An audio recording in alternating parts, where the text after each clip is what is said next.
Everybody,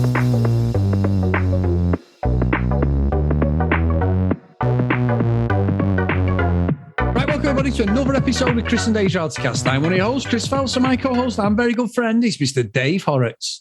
Hey there, Chris, and hello to our listeners out there. Welcome to Chris and Dave's Reality TV cast. We are covering Love Island UK Season 8, Episode 16.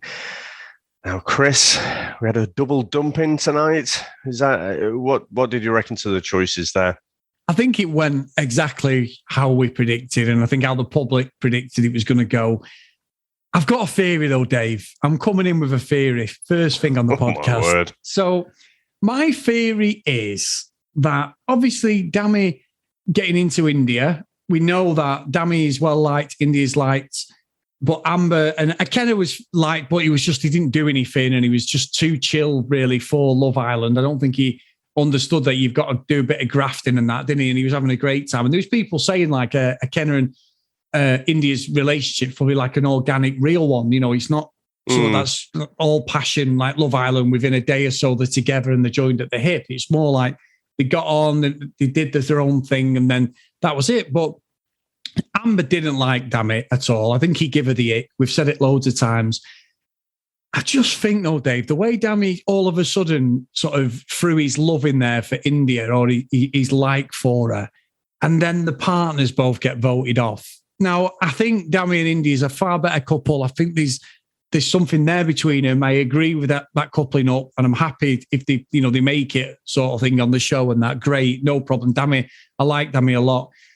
I just think, Dave, that this is just too cute for me, the way this has all happened. They didn't want to offend the friends, but as soon as the friends were at the villa, they were like, hi, we're together. You know, even Luca was like, fuck me, he's not even been out the villa for fucking a couple of hours and you're already on it. So it just felt a little bit too false to me, Dave. But I agree they should be together over the people who were before. So I am taking this 100% at face value. I'm drinking the Kool-Aid. I think it's just unfortunate timing, or fortunate timing, you could say.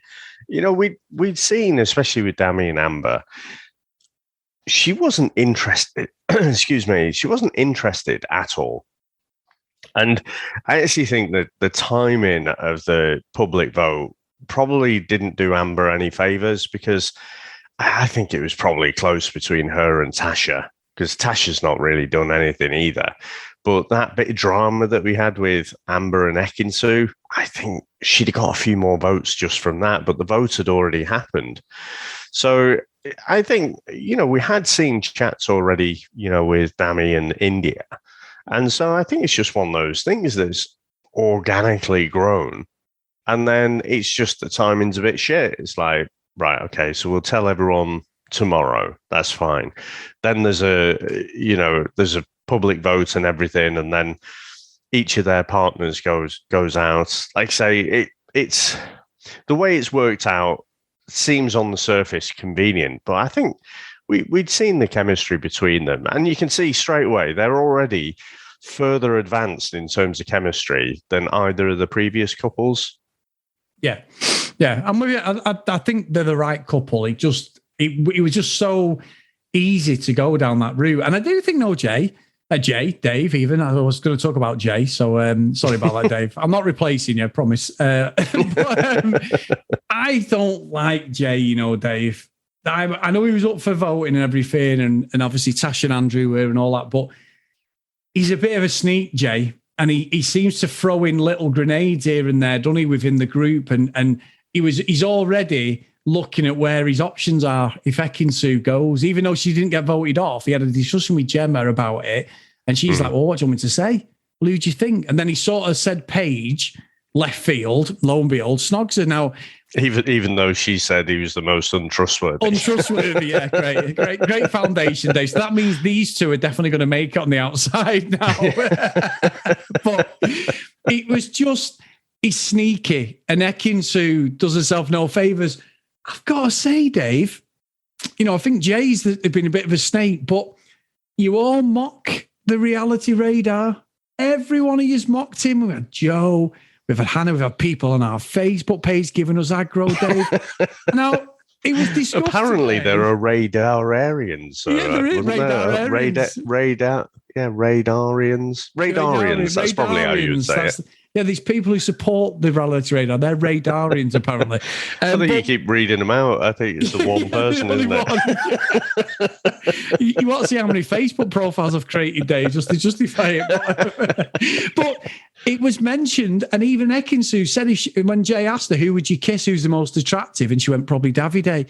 And then it was mentioned again by Jay, I don't think it's finished. And someone else said it, Dave, and I'm like, I'm sat there tonight, fist pumping, and Sam's like, doesn't mean they're going to be together, because then Davide went, there is no chance we will get together. And I was like, no, ignore that. It's on. It is on. I've had a sniff, Dave, and I think I could be coming out. And everyone is going to be eating humble pie if this fucking comes off, because I cannot wait. I'm egging them to get back together. Shoot out so many scattergun fucking ridiculous predictions. One of them's got a hit eventually, but I don't think it's going to be this one. She feels like she's got unfinished business with Davide. It's not as if she didn't like him. She just wasn't really sure, was it progressing at the rate that she wanted to? You know, she liked a bit of Jay when he came in. I think she's picking up on these vibes from Jay, that he's just not really that into her. Now that there's no chase involved, it's all fizzled out. And she's a very jealous person, I think. You know, you could see Luca and Tasha having a bit of fun with her, but it was very quickly like, no, it's fine. We were just joking. Luca made me do it. But I don't think Davide, fuck it, he will not reopen that door. He's been betrayed, you know, and that's it. He feels like there's no going back now. But yeah, if it was up to Ekin-Su, I'm sure they would explore that again. But, you know, it's got to be a two-way street.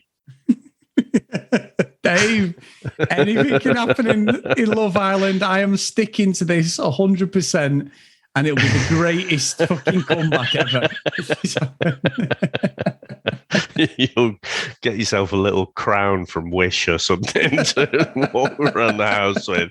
So, the thing you say about Jay, though, like, on the outside world, I just wouldn't get on with him at all. I do think he is very calculating, you know, very strategic.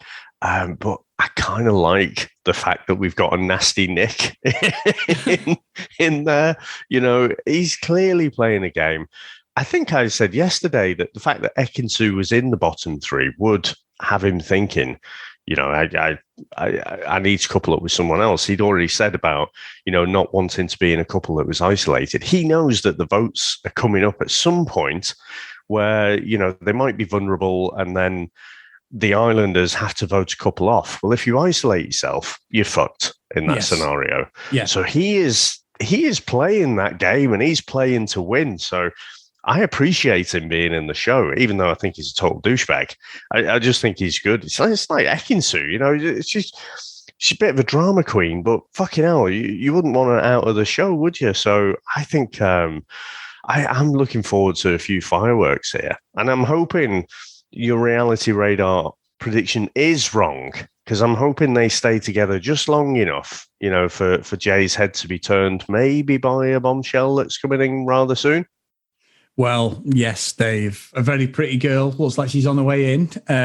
I will say, though, Dave, the reason I'm doing it, I know, joking aside, the radar and all that stuff, but the reason why I don't think it's finished, because it's very reminiscent of Toby last year and other contestants, where someone's coasting and then all of a sudden Ian Sterling goes, tomorrow night. And then it's like, and then one of the contestants, it happens every series. So there is actually a theory behind why I'm saying this, is because it was so, knowing the DNA of Love Island, having watched it for all these years, is the couples who all of a sudden hate each other so much.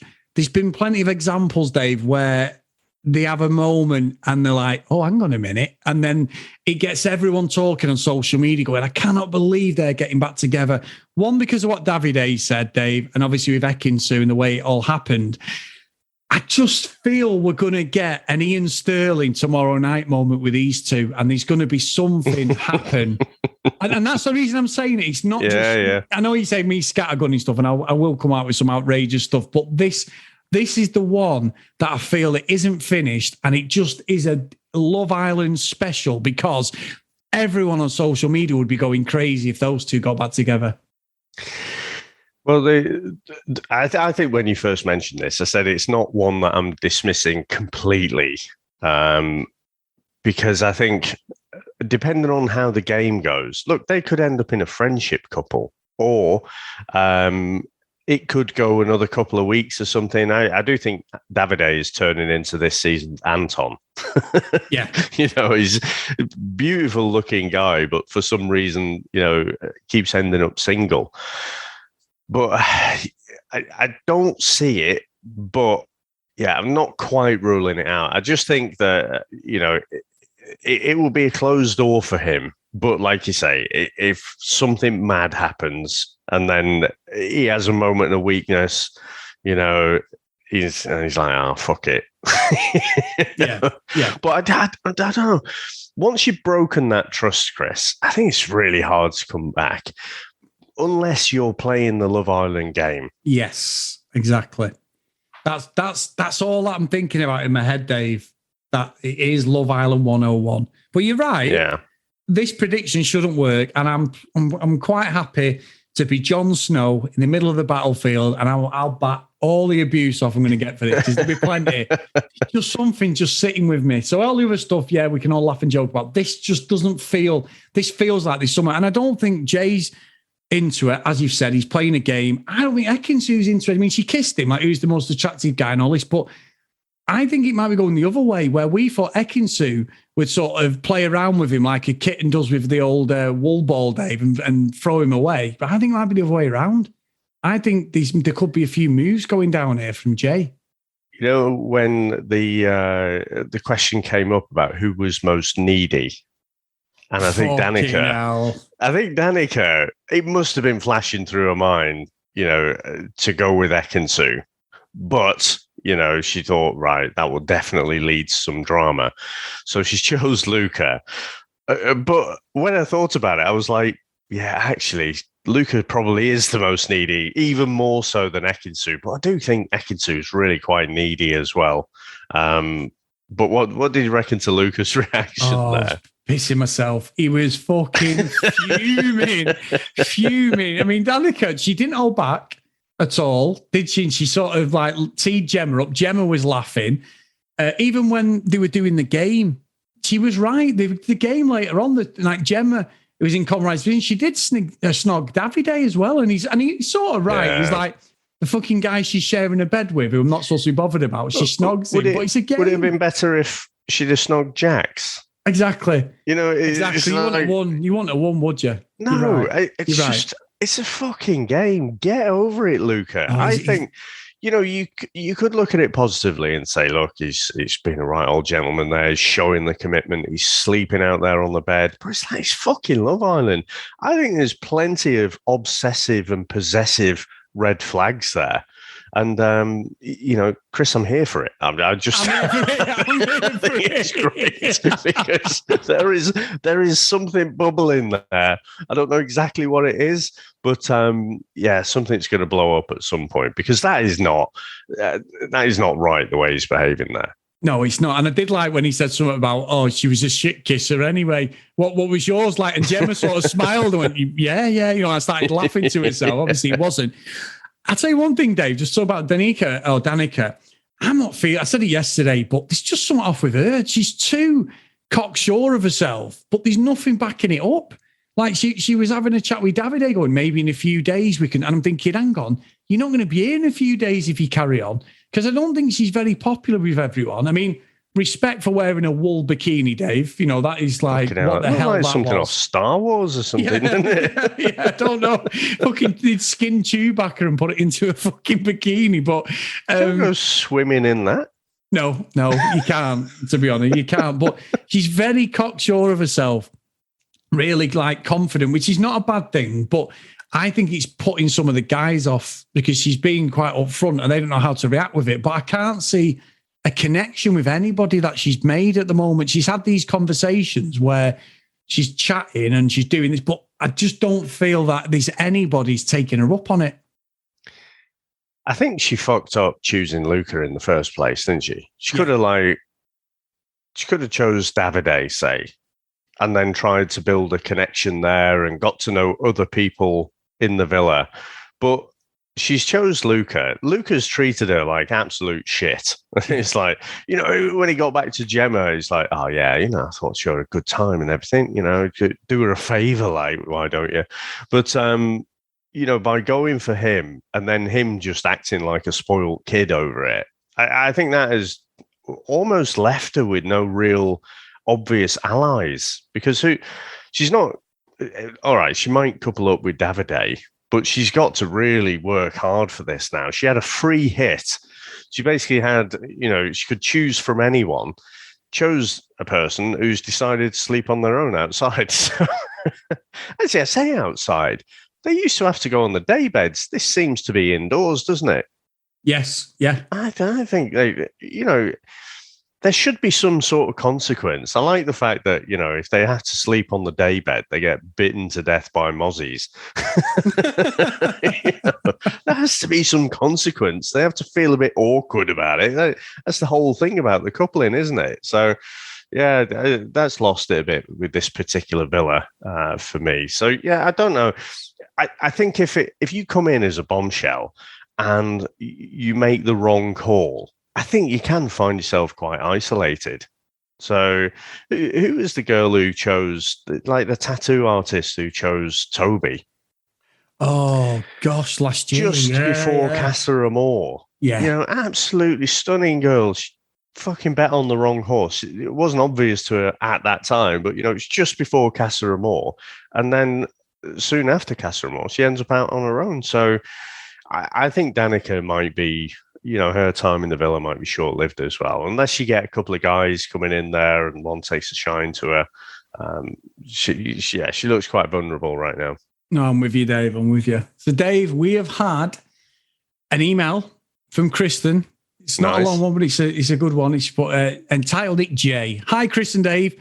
So I'm right to think that Jay was worried about Ekin-Su's likability amongst the girls because he knows that at some stage during Love Island that there will be a voting amongst the group that he's making a strategic play. He needs to make sure Ekin-Su is well liked so he doesn't face getting booted while he's with her. Honestly, I think he's a huge game player, Kristen. And that's exactly what we said before, Dave. I agree. I think he's very subtle in what he does. He articulates himself very well. He doesn't rock the boat the way he speaks to people or anything, but the little things he's done so far are like, oh, his head has already turned. He's already looking for an exit plan, especially as he was in the bottom three guys on the voting on tonight's episode. That'll be playing in his head now, thinking, shit, what's going on? Because the girl, when they did the game, and I know we've briefly talked about it, Ekin-Su and Jay got the most stick for likability, whatever. They were the two really, I know Luca did, but they got a lot of negative connotations where people went and point at someone you don't like or you won't trust or whatever. And it was Ekin-Su and Jay, wasn't it, more than anything? So I think if he is bullshitting her, then this is the one. With Jay, there is no head turning for me. This is a surgeon at work here, right? This is Dexter. He is eyeing up the game, and it is all about the game for him, as far as I'm concerned. Right, the bottom three girls in the popularity vote were Ekin-Su, Tasha, and Amber. Yeah. Right, when the game comes around, Paige calls him out, as being untrustworthy. He could have, when Jay got the challenge to snog someone who's not your partner with, who you'd want to partner with, or something to that effect, he could have gone for anyone, but he didn't go for either Ekin-Su. Well, couldn't have gone for Ekin-Su, I guess. He could have gone for Tasha, couldn't he? Yes. Who he'd expressed he'd been quite flirty with in that first dinner date that they'd had. But he's gone for Paige. He knows that Paige is quite popular by default because they've just had insight into what the public think and who the least popular three girls are in the villa. So he is so calculated because it's not intuitive at all, is it? Someone's just called you out for being utterly untrustworthy, and you're like, oh yeah, she must like me. He is absolutely playing the game. And I think he'll end up with egg on his face at some point. He'll end up, weaving a web and he'll get caught in it. And again, Chris, we're here for it. Because we're a pair of bastards. But hey, Dave, I keep saying it, guys, and thank you. The numbers are going up. We're nearly at 200 friends on Facebook on our group. So thank you. Get over there, guys. Chris and Dave's Reality TV cast. But again, Dave, the biggest thread we've ever had on that Facebook page is about crumpets and English muffins. Samantha was even supplying pictures. We've had people putting pictures up, having to stop and get Branston, saying we made us hungry yesterday. So, and then last night when we watched last night's episode and then tonight's episode, Branston was on again, Dave. The advert, I know what they were saying, he was on, and I was like, I've got to pause it and take a picture. It had a cheese sandwich with Branston pickles. And Sam don't like it. He's like, that's disgusting, tonight's episode. And I was like, you can't beat Branston and cheese, Dave. Yeah. So, yeah. It is very, very nice. I think I'm going to have to go to the shop. Comments. Just looking. Brilliant. That's brilliant. Thank you, guys. Get over there. It's brilliant. We have so much interaction on Love Island, and so many nice people have joined and giving their sort of insight on what they think on the show and that. And it's just dead nice. Everyone's dead respectful. There's no kicking offs or anything. It's really, really good stuff, guys. Just good fun because we all love the same thing. So please get over there. And I always say, well, big thanks to Charlene, as always. And every episode's on there, as I keep saying. So if you're trying to catch up outside the UK, please get onto our Facebook page because there's links there for each episode and it's up to date. If you do want to follow us a bit more, guys, get over to patreon.com/CD RealityCast. Big thank you to everyone who follows us on there, past and present. We do appreciate it. If you want to email us, like Kristen's done, cdrealitycast@gmail.com. And if you want to follow us on social media, @cdrealitycast. So big thank you to Zoe, Tom, Gillian, Keith, Helen, Brianna, Noreen, Amy, Joanna, Katie, Dee Dee, Hannah, Priscilla, Susan, Hayley, Lauren, Lucky Lily Green, and Ken Gustafson. So thank you so much, guys. We really appreciate it. It's really, really nice of you to give me and Dave a little bit more. So lovely stuff. Dave, excellent. I cannot wait for tomorrow, mate. And this was just just bubbling up nicely. And I've got to say, I'm thoroughly enjoying Love Island this year, Dave. It really has been a joy to watch so far, even though we weren't sure at the start. I've enjoyed every episode because even when it's not a big one, there's always something going on to keep me interested. They've done all right, haven't they? I mean, week one is always a bit slow, but then it really picked up in week two. And so, yeah, we're motoring on now, aren't we? Totally not daily podcasts, but, next week will be the halfway point, I guess. So that will be the time to test our friendship, I think. But no, it's been amazing. And thanks everyone out there for supporting us. It really is quite humbling and, just amazing. I love doing this. So, Chris, thank you very much, sir. And I'll speak to you next time. Bye.